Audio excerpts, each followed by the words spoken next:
सम्पूर्ण यहाँ उपस्थित सुधार समितिका पदाधिकारी सम्पूर्ण दाजुभाइ दिदीबहिनी नमस्कार। सम्पूर्णलाई जय।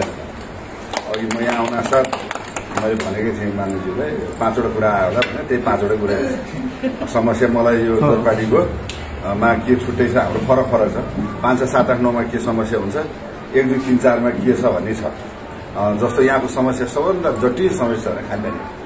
खानेपानीको हामीले दीर्घकालीन व्यवस्था 2-3 वटा गराइरहेको छ। अब हामी यी मेलम्चीको यहाँ वडा छ नि 60 सदस्य भइहाल्यो। मेलम्ची एउटा ल्याएको पानी अहिले हामीले 20 इन्चको पानी यो अहिले सुन्दरजलको पानीमा नछिराए तपाईहरु कसै घर पानी आउँछ। त्यो 4 वटा भनेपछि 5, 6, 7, 8, 9 मा पानी एक छ। 9 को त कुरा 9 को तल्लो भेगलाई मात्रै हो, न पानी आउँदैन। अस्ति हामीले लडाई गरेर यहाँ नगरपालिकाहरु मान्छे सब गएर हामीले लिएर आयो त्यो पानी 20 इन्ची भएर अहिले जति आछ हप्ता दिन आयो 10 दिन आयो नि त्यही मेलम्चीको पानी, नत्र अरू पानी छैन। तर दीर्घकालीनको लागि वडा नम्बर 9 को मा चाहिँ 2,57 करोड योजनामा चाहिँ ओभरहेड ट्याङ्क 13 लाख लिटरको बनिरहेको छ। यो भनेको हाइट मेरो हाम्रो माथि आरवारी सुने होला नि, यो आरवारीको हाइटमा छ त्यो ट्याङ्क। अब मलाई लाग्छ यो 1 हप्ताको बिचमा एउटा अर्को ढलान भइसकेपछि चाहिँ पर्वा जस्तो हुँदो रहेछ। अब आफूलाई चाहिँ इन्डियादेखिको लिएर आउँदो रहेछ त्यो 5 तलाको ढलान भएर मासुलो पुगेको छ। लाग्छ त्यसले 6-8 महिना लाग्दैन अझ। त्यो बनिसकेपछि दीर्घकालीन अस्ति यो 5, 6, 7, 8, 9 लाई 1 अरबको योजना सहित त्यो ट्याङ्क सहित मेलम्चीको पानी त्यहाँ आइसकेको छ। ट्याङ्की नै मुनि छ, त्यसलाई ओभरलिफ्टिङ गरेर माथि गएपछि 5, 6, 7, 8, 9 लाई पानी खुवाउने टेन्डर सहितको सबै सम्झौता भएर सबै रेडी छ। मलाई लाग्छ यसले ढिलै गरेछ नि दशैंसम्म चाहिँ हामीले चाहिँ दशैं या दशैं पछाडि 1-1.5 महिना लागेछ ढिला गर्नेछ भने भरिमा भनौँ न। ल मैले देखेको त्यो बेलासम्ममा हामीले चाहिँ पानी चाहिँ दीर्घकालीन त्यो भनेको चाहिँ आज एउटा पाइप हाल्यो भोलि फेरि समस्या भन्ने हुँदैन। त्यो चाहिँ एकदम दीर्घकालीन योजना चाहिँ हामीले ल्याइसकेका छौँ। अब जति पानी आछ अहिले त्यही व्यवस्थापन गर्नु पर्यो। अब बर्खा आएपछि सुन्दरजल पनि जोडिन्छ र मेलम्ची पनि गरेर मेलम्ची चाहिँ बर्खा आएपछि रोकिन्छ। फेरि यस्तो छ, बर्खा आएपछि त्यहाँ बाढी आउँछ भने त्यहाँ रोकिदिन्छ, सुन्दरजल पानी खानु पर्यो, अर्को बेलामा चाहिँ मेलम्ची खानु पर्यो। त्यसरी हामीले खानेपानीको पहिलो प्राथमिकता राख्यौँ। 5, 6, 7, 8, 9 लाई मेलम्ची, 1, 2, 3, 4 लाई सुन्दरजल र मेलम्ची, माथि स्यालमतीको पानी चाहिँ माथि डाँडामा 1, 2, 3 र 5 एउटा फटकुरा त्यो हो। अर्को यहाँको समस्या भनेको अर्को ढल व्यवस्थापन। ढल चाहिँ के भयो, अब जग्गा त बाँकी छैन। तपाईँले अब बस्ती बढ्यो भन्नलाई मलाई लाग्छ त्यस्तो पर्दैन, घर बेच्या हुन्छ त्यो पनि छोड्यो होला। अब टम्म छ यहाँ त्यो टाइट भिड भयो जस्तो टम्म माथिबाट यसो त्यो ड्रोनले हेऱ्यो भने केही पनि मान्छे त्यसमा यसको समस्या भनेको एउटा ढल व्यवस्थापन। ढलको चाहिँ धेरै जसो अहिलेको चाहिँ यो प्राविधिक हामी पठाउँछौँ। प्राविधिक पठाएर उसले ढल कहाँ जान्छ, कति इन्चको ढल छ। यहाँ 10 इन्चको छ भने उता 22 छ नि 22 हाल्न पर्यो। अब 24 हाल्छ भनेर भयो भने त 22 त्यहाँ छ होइन। त्यसमा हामीले ढल व्यवस्थापनको लागि वडा सिजीले भनिसक्नुभयो।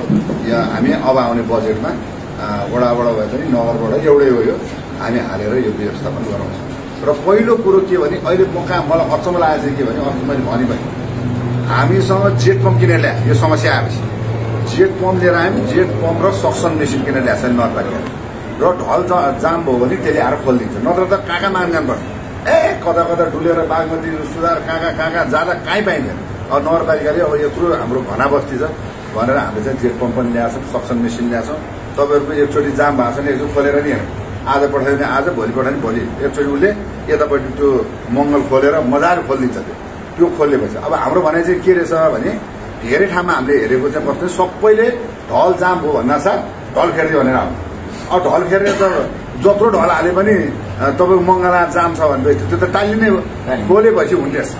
अब अहिले यहाँ के देखियो भने हामी नै बिगारिरहेछौँ। हामी चम्चा हालिदिने, डाइपर हालिदिने, प्याड हालिदिने, तालपरे त्यो मङ्गलबाट झिकेर हेलमेट अस्ति 3टा झिक्या। अब के मात्रै छैन, डक्ना छैन कि टन्ना छैन कि त्यहाँ जुत्ता छैन कि सबै बिगार्ने चाहिँ हामी फेरि अर्को कुराबाट आएको छ।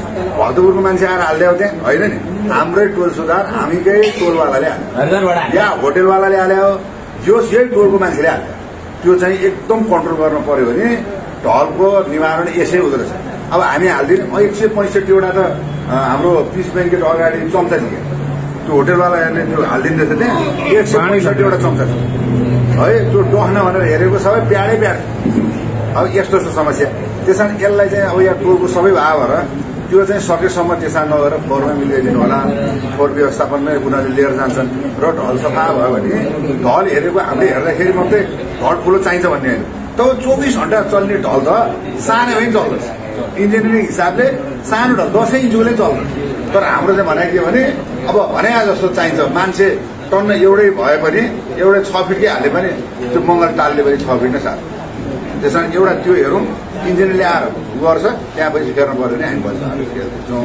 एउटा कुरो ढलको व्यवस्थापन यो 5 7 8 9मै हामीले जेट कममै ल्याएर गरेका छौँ। एउटा जेट कम चाह्यो भने गरे पनि। अर्को समस्या यहाँ भने तार व्यवस्थापनै हो। मैले होइन अहिले पालि चाहिँ बजेट गरेर योभन्दा अगाडि गरे हो नगरपालिकाले गर्यो तै पनि फेरि ल्याएर त्यो एकचोटि गरेर हुँदो रहेछ। त्यो त फेरि ल्याएर यताबाट तान्ने यसलाई चाहिँ एउटा नियम राखेर अहिले पालि फेरि हामी वडा वाइ 5 7 8 9लाई तार व्यवस्थापन बजी पनि हाल्छौँ र भएको जति तारलाई झिकेर एउटा सानो मुठो बनाएर अब अर्को त उपाय छैन। अब तपाईँको नेट जान्छ तार झिक्नु भयो त समस्या तार चाहिँ हुन्छ त्यसलाई व्यवस्थित गर्नु पर्यो। आगो लाग्न दिनु भएन त्यसलाई चाहिँ यो सफा देखिनु पर्यो भन्ने मात्रै हो। अब नेट काट्दियो भने त हामी काटिदिन्छ सब काटेर के हुन्छ सबै घर ल्यापटप र मोबाइलदेखि छैन यत्रो गुजुल्टो त्यस कारण हामी यसलाई एनटिसीदेखि लिएर सबैलाई समन्वय गरेर अहिले पालिको बजेटमा हामीले त्यसलाई व्यवस्थापन गर्छौँ र स्तर उन्नतिको बाटोलाई भनेर बजेट छ। जस्तो पाइपले गर्दाखेरि हो त्यस्तो एक्सिडेन्टहरू यहाँ परे हामीले तुरुन्त गरेको छ। अहिले चाहिँ अब त्यस्तो छैन भने अब आउने ढलै फेर्दाखेरि नै फेर्न पर्ने अवस्था हो भने ढल फेर्न साथ हामीले बजेट के राखेको हुन्छ भने त्यसलाई ढलान गर्ने पनि राखेको हुन्छ। र यो समस्याहरू अनि सिसी क्यामेराको पुया छैन सिसी क्यामेरा भने फेरि अहिले पालिको बजेट हामीले गर्छौँ। बत्ती छैन भने चाहिँ आज भन्यो भने आजै हालिदिने व्यवस्था छ। ल बत्ती पुया छैन भने चाहिँ हाम्रो नगरपालिकाज्यूले भनेको कतिवटा बत्ती चाहिँ हामी नगरपालिकाबाट पठाइदिन्छ। बत्ती आवश्यकता छ भन्छ तर धेरै ठाउँमा हामीले बत्ती हालिसकेका छौँ छ र पुया छैन भन्यो भने चाहिँ हामीले 5 वर्ष वारेन्टीवाला बत्ती छ। 5 वर्षसम्म उसलाई त्यहाँको त्यो बोर्ड राखेको हुन्छ त्यहाँ बन्द गरेपछि हुन्छ। ल उहाँले नगरपालिकाज्यूले भनेपछि राखेन भनेर नगरपालिकाज्यूले हालिदिइहाल्नु कुरो सकिहाल्यो। बत्ती थप गर्नु पर्यो। अब आयो अरू यही हुन्छ समस्या तर योभन्दा बाहेक अघि भने जस्तो हामीले चाहिँ सामाजिक शिक्षा स्वास्थ्य पनि गरेका छौँ। स्वास्थ्यमा अघि भने चाहिँ 170 नै हो। अहिले पालि 2 बनाउनु लाग्छ मेडिकल कलेज।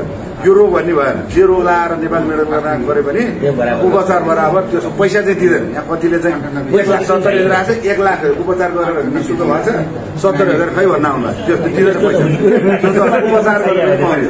हामीले क्यान्सरको लागि पनि उपचार गरेका छौँ। अब महिलाहरूको लागि भनेर छुट्टै छ धेरै छ। यो भन्न थाले 7 हस्पिटलसम्म हाम्रो सम्झौता छ। त्यो त कुनै ठाउँमा जाँदाखेरि स्वास्थ्यको लागि कसले पनि पैसा छुट्टा हुँदो रहेछ स्वास्थ्यलाई। मलाई चाहिँ तलब खाएको हुँदो रहेछन् अब जति पैसा आउँछ राख्छन् तर स्वास्थ्यको लागि चाहिँ पैसा नछुट्टाएकोहरू चाहिँ नगरपालिकाले 2 लाख बराबरको उपचार निःशुल्क यो 7वटा हस्पिटलमा राखेको छ। मुटुको लाग्यो भने मुटुको छ, क्यान्सर लाग्यो भने क्यान्सरको छ। तपाईँको यो 3टा हस्पिटल नगरपालिकाले 3 छ। नगर अस्पतालै छ कति त गएको पनि होला गएको छैन गएको छ भनेर अर्थोपेडिक भएन त्यतिकै त किन जानु र बिरामी भएपछि जाने हो त्यो होइन। अब सबैसँग जानै नपरोस् तपाईँहरू कोहीलाई जानै नपरोस् पर्यो भने गर्ने औषधिदेखि लिएर एभ्रिथिङ सबै जान्छ। त्यहाँ 5को लिस्ट हेरेको टन्नै छ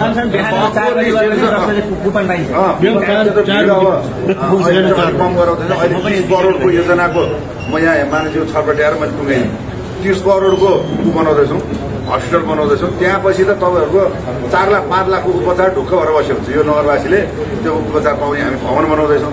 अब आज लास्ट निस्किया छ चिठी अब नगर भवन बनाउँदैछ। बाटोहरू सबै ठेलगाएर नगर भवनको बारेमा चाहिँ अलिकति के भन्दैन नगर भवनको चासो छ र पहिल्यै मलाई चासो तपाईँलाई फना भन्ने